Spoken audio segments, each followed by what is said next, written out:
The role played by Woody Harrelson would say, "I love that guy," while spending a weekend with, due to the fact that his life experiences and philosophy vary greatly from those of many of his contemporaries.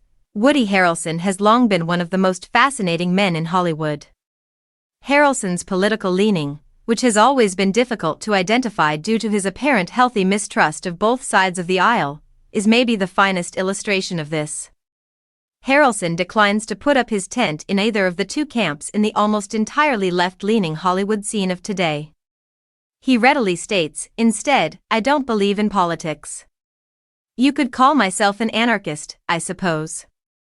If you go into the Hunger Games star's upbringing, you'll discover that he was reared by a father who may have been a contract killer and a mother who was very religious.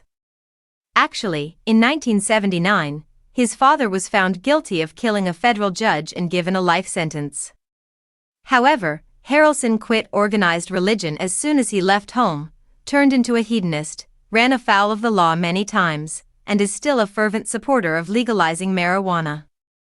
In actuality, he has had several lives, and that's before delving too deeply into his 4-decade career as a television and film star.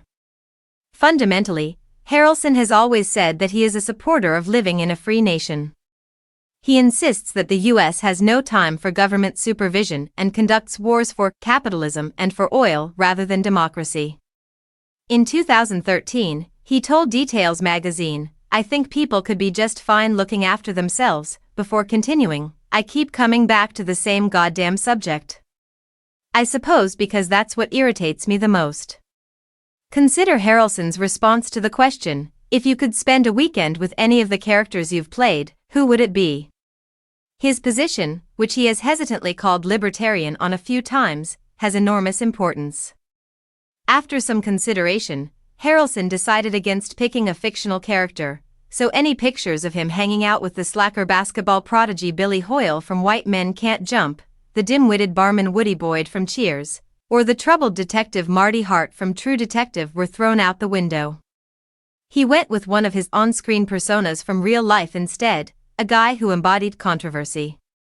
Larry Flynt, Harrelson said right away, alluding to the First Amendment activist and pornographer he portrayed in the 1996 film The People vs. Larry Flynt. "I adore that man. He is one of the rare individuals who is always completely truthful and doesn't care whether he offends someone.